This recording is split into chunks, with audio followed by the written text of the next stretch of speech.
অ বলিদা বলিদা কি হল? এই গুৰুদেৱে আমাক কোনখন গাঁৱলৈ যাবলৈ কৈছিলে? নামটো কি আছিলে? তইনো ইমান সোনকালে সোনকালে পাহৰনে? দুখন নদীৰ গাঁও। আচ্ছা, যাবলৈতো ক'লে, কিন্তু যাম কেনেকে এতিয়া? বাছ চাছো নাইচোন। যাম ৰ, উপায় এটা আছে। হে মায়া বিলাঠী, আমি দুখন নদী গাঁৱলৈ যাব লাগে। সোনকালে যোৱাৰ ব্যৱস্থা কৰ। বাপৰে বাপ, ইমান ডাঙৰি গ'ল। এনেকে যোৱা ব্যৱস্থা কৰিব বুলি মই ভবাও নাছিলো। বাৰু আহ এতিয়া উঠি লওঁ পিঠিত। চাল মাৰি ধুন্নু উৰা মাৰ। অ বলিদা, আমি কোনপিনে গৈ আছো আপুনি গম পাইছে জানো? একো গম পোৱা নাই। গুৰুদেৱে মাত্ৰ পূবফালে গৈ থাকিবলৈ কৈছে, গৈ আছো। এটা কাম কৰো, অলপমান জিৰণিকে লৈ লওঁ। তলত জংঘল এখন দেখিছো, তাতে সোমাওঁগে। ফল মূল পালেও এটা দুটা খাই ল'ব লাগিব।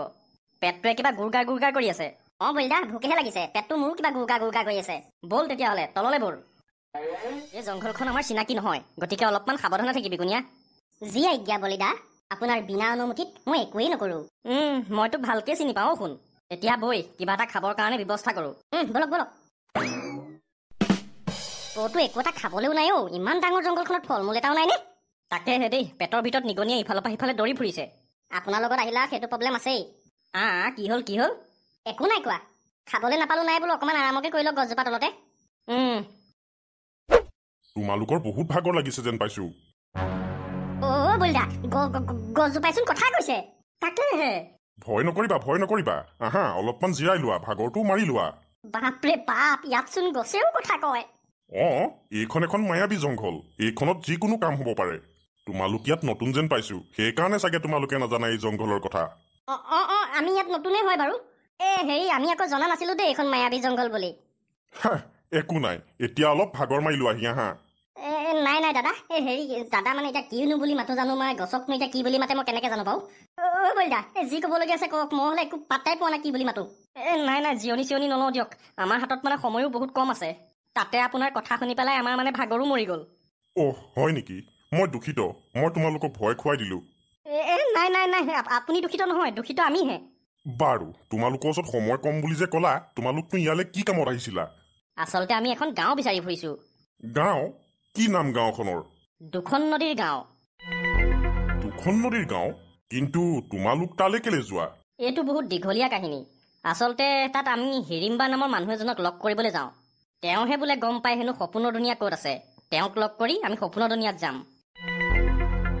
তোমালোক মানে সপোনৰ দুনীয়ালৈ যাবলৈ আহিছা? হয়। মই পিছে তোমালোকক সহায় এটা কৰিব পাৰো। কেনেকুৱা সহায় কৰিব পাৰিব? মই জানো যে দুখন নদীৰ গাঁও কোনফালে যায়। হয় নেকি? এইটোচোন বহুত ভাল কথা। তেতিয়াহ'লে কওকচোন, কোনফালে যায় দুখন নদীৰ গাঁও? কোৱাটো ক'ব পাৰো, কিন্তু মোৰ কিছুমান নিয়ম আছে। যদি সেই নিয়ম পালন কৰা, তেতিয়াহ'লে তোমালোকক মই ক'ব পাৰো। নিয়মটো বা কেনেকুৱা? আঁতৰত এখন তোমালোকে নদী দেখিছানে? দেখিছো। সেই নদীখনত ঢেৰ ফুল আছে। তাৰ পৰা এপাহ ফুল আনিব লাগে। সাধাৰণ কথা, লৈ আনিলে হ'ল। না, সেই নদীখনৰ পৰা ফুল অনাটো বহুত কঠিন। কাৰণ সেই ফুলবোৰ ৰখীয়া কৰি আছে এটা দৈত্যই। যেতিয়ালৈকে তুমি সেই দৈত্যটোক নামাৰা, তেতিয়ালৈকে তোমালোকে ফুল আনিব নোৱাৰা। মই হ'লে কিন্তু এটা কথা বুজি পোৱা নাই। আপোনাক সেই নদীখনত থকা ফুল কেলে? কিনো কৰিব আপুনি ফুলপাহ? শুনা তেতিয়াহ'লে, মই আগতে এনেকুৱা গছ নাছিলো, সাধাৰণ মানুহ এজন আছিলো। এজন ঋষিৰ অভিশাপে মোক এনেকুৱা গছলৈ পৰিৱৰ্তন কৰিলে। বহুত কাকুতি মিনতি কৰাৰ পিছত সেই ঋষিজনে মোক এটা বৰদানো দিলে যে যেতিয়ালৈকে মই এই গছৰ অৱস্থাত আছো, তেতিয়ালৈকে মোৰ ওচৰত কিছুমান শক্তি থাকিব। সেই শক্তিবিলাকৰ দ্বাৰা মই এই জংঘলখনক নিয়ন্ত্ৰণ কৰিব পাৰিম। মানে এই জংঘলখনৰ মুখ্য কেন্দ্ৰ হিচাপে মই পৰিগণিত হ'ম। যিদিনাখনেই মই মৰিম, সেইদিনাখনেই এই জংঘলখনো ধ্বংস হৈ যাব। মোৰ ওচৰত থকা শক্তিবিলাকৰ কথা এটা দৈত্যই গম পালে, আৰু সি মনে মনে মোৰ শক্তিবোৰ কাহিনী এপাহ ফুলত সুমুৱাই দিলে, যাতে সি লাহে লাহে মোৰ শক্তিবিলাক গ্ৰহণ কৰি এই জংঘলখনক নিয়ন্ত্ৰণ কৰিব পাৰে। অৱশ্যে সি তেনেকুৱা কৰিও আছে। সেইকাৰণে এই জংঘলৰ ভিতৰত অদ্ভুত কিছুমান কাণ্ড হৈ আছে। যদি তুমি মোক সেই ফুলপাহ আনি দিব পাৰা, তেতিয়াহ'লে মই মোৰ শক্তি পুনৰ ঘূৰাই পাম আৰু এই জংঘলখনক মৰাৰ পৰা বচাব পাৰিম। আপুনি চিন্তা নকৰিব গছ ডাঙৰীয়া, মই আপোনাৰ শক্তি পুনৰ ঘূৰাই আনিম। দৰকাৰ হ'লে সেই দৈত্যটোৰ লগত মই যুদ্ধও কৰিম। যোৱা, কিন্তু এটা কথা, সেই দৈত্যটোক তোমালোকে দিনতহে মাৰিব পাৰিবা। ৰাতি সি বহুত শক্তিশালী হৈ যায়, আৰু ৰাতি হ'বলৈ এতিয়া বেছি সময় নাই। ঠিক আছে, যোৱা তেতিয়াহ'লে। বল কুনিয়া। বলিদাও, দুখন নদীৰ গাঁও আমি দুইটাই বিচাৰি ল'ম। অসুৰ দৈত্যৰ লগত যুদ্ধ নকৰো নেকি এতিয়া? এনেনো শক্তিবিলাক ক্ষয় কৰি কি লাভ আছে? হয় নেকি? তই থাক তেতিয়াহ'লে এইখিনিতে ৰ, মই যাওঁ। আই ৰখিয়ে নাথাকিলেও যাওঁ বুলি কুংকুংকে গুচিয়ে গ'ল। বলিদা ৰ'বচোন, বৰ অকৰা খং এটা আছে দেই আপোনাৰ। আহিলা নাহিলে থাক, গৈছোতো। আকৌ বোলে নদীখন ওচৰতে আছে, ক'ত নোপোৱাহিয়ে হলো যে ইমান দেৰি লাগিছেনে? গছজোপাই দেখাওঁতেতো ওচৰতে দেখিছিলো, এতিয়া দূৰলৈ গৈ আছে, মই কি কৰো? কোন হয় তহঁতি আৰু ইয়াত কি কৰি আছ? আমি সেই নদীখনৰ পৰা ফুল এপাহ নিবলৈ আহিছো। তহঁতৰ ইমান মৰ সাহস, মই থকাৰ অৱস্থাত সেই নদীৰ পৰা ফুল নিয়? তহঁতি চাগে নাজানো, সেই নদীখনত থকা ফুলবিলাকৰ ৰখীয়া হয় মই। তহঁতক নিশ্চয় সেই মায়াবী গছজোপাই পঠিয়াইছে। আগতেও সি বহুত চেষ্টা কৰিছে তেনেকে, কিন্তু অসফল হৈছে। এইবাৰো অসফল হব। চাওঁ বলিদা, অকণমান চাই দিয়কচোন। ঐ বান্দৰ, তই কাক কেনেকে কথা ক'বলৈ আহিছ? আমি কি কমজুৰি বুলি ভাবিছ তই? হা চাল্লা, এনেকুৱা পিটিম জেগাতে হাগি হাগি মৰি যাবি অ' ল'ৰা। এই সি ল'ৰা নহয়। মুখৰ পৰা ওলালে আৰু যি হয় হওক। তই আৰু শক্তিশালী। তই এটা সাধাৰণ পৰুৱাৰ সমান। সেই পৰুৱালে আকৌ হাতীও ভয় কৰে। তই কোন খেতিৰ মূলা? হা তোৰ টিকা লাল কৰিব লাগিব। বলিদা যক। কলৈ যাম? আৰে ধেমালি কৰিছে নেকি? তাক মাৰক আকৌ। মোৰ মাৰিব কৰিব মন যোৱা নাই, মই একো কৰিব নোৱাৰো দেই, তই যি কৰ কৰ। বলিদা আপুনি ধেমালি কৰিছে ন? ধেমালি? সেইটো কি বস্তু আকৌ? আৰে কি ফাল্টু কৰি আছে আপুনি? দম দিবলৈ কোৱা কাৰণেহে তাক দম দিলো মই। এতিয়া যদি সি আহি পেলাই মোক মাৰি দিয়ে কি হব? সেইবোৰ মই নাজানো, সেইবোৰ ৰিক্স ল'বলৈ নাই মই। আপুনি মোক ধ্বংস কৰি দিলে বলিদা, ধ্বংস কৰি দিলে আপুনি। আজি মই যিয়ে নহওক আও মানে মৰিব লাগিব। দাদা আই এম চৰি দাদা, মোক ক্ষমা কৰি দিয়ক। ঘপককে মোৰ মুখৰ পৰা মানে আবুল তাবুল ওলাই গ'ল যি টি কথা। না ক্ষমা কৰিব নোৱাৰো মই। এতিয়া তই মৰিবই লাগিব। তোৰ যদি মৰিবলৈ মন নাই তেতিয়াহ'লে এইখিন পৰা আঁতৰি যা, নহ'লে তোৰ অস্তিত্ব নাইকিয়া কৰি দিম। মায়াবী লাঠি? বলিদা এই লাঠিডালেচোন কথা কৈছে। তাকেহে। মায়াবী লাঠি, মোক ক্ষমা কৰি দিয়া, মোক ক্ষমা কৰি দিয়া। তোমাৰ শক্তিৰ কথা মই ভালকেই জানো। তেতিয়াহ'লে ইহঁতক সহায় কৰ। ঠিক আছে, মই সহায় কৰিম ইহঁতক। তুমি যেনেকে ক'বা তেনেকেই হ'ব। মায়াবী লাঠি, তইচোন কথা ক'ব জানো? মালিক, মই এই সংসাৰৰ সকলো ভাষাই জানো।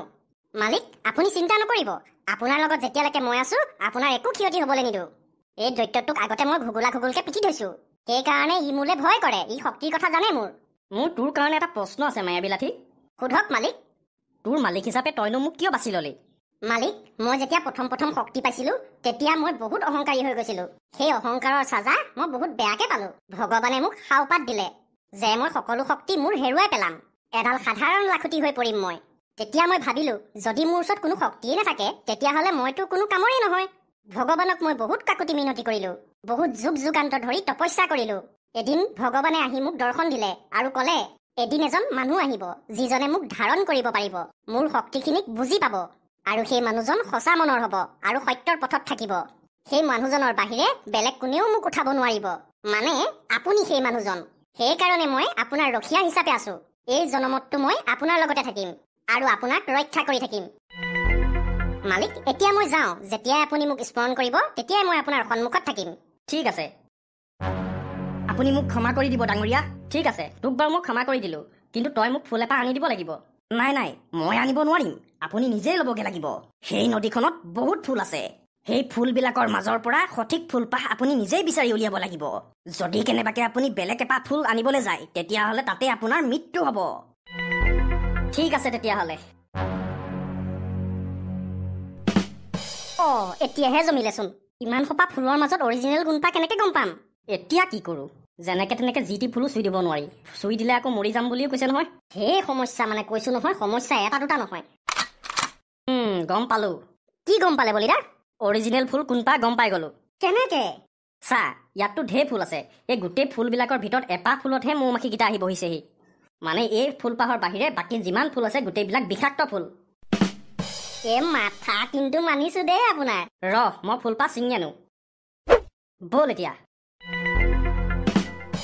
গছ ডাঙৰীয়া, আপুনি কোৱা সেই ফুলপাহ আমি লৈ আহিলো। মই জানিছিলোৱেই যে তোমালোক কোনো সাধাৰণ মানুহ নহয়। যিটো কাম আজিলৈকে কোনেও কৰিব নোৱাৰিলে সেই কামটো তোমালোকে কম সময়ৰ ভিতৰতে কৰি দিলা। তোমালোকক বহুত বহুত ধন্যবাদ। মই মোৰ শক্তি পুনৰ ঘূৰাই পালো। এতিয়া মই তোমালোকক দুখন নদীৰ গাঁৱলৈ কোনফালে যায় সেইটো কৈছো, ভালকে শুনা। দুখন নদীৰ গাঁও এখন মায়াবী গাঁও। সেই গাঁওখনলৈ যোৱাৰ ৰাস্তাত বহুতো সমস্যা আছে। তোমালোকে সেই সমস্যাবিলাকৰ সমাধান কৰিহে যাব পাৰিবা। ঠিক আছে, যিমান পাৰো আমি চেষ্টা কৰিম। এইখিনিৰ পৰাই উত্তৰ দিশত তোমালোক যাব লাগিব মাজতে তোমালোকে এখন ডাঙৰ ভয়ানক জংঘল পাবা সেই জংঘলখনৰ ওপৰেদি এটা চৰাইও উৰি যাব নোৱাৰে বহুতো ডাঙৰ ডাঙৰ বিষাক্ত সাপ আৰু দৈত্য আছে তাত সেই জংঘলৰ মাজেদি তোমালোক যাব লাগিব সেই জংঘলৰ মাজতে কৰবাত এখন মায়াবী দুৱাৰ আছে সেই দুৱাৰখনত সোমাই দিয়াৰ লগে লগেই তোমালোকে দুখন নদীৰ গাঁৱত পাবাগে আপোনাক বহুত বহুত ধন্যবাদ কিন্তু তোমালোকে সাৱধানে যাবা ঠিক আছে কুনিয়া বৈ আহিছো গছ ডাঙৰীয়া যোৱা ভালকে যাবা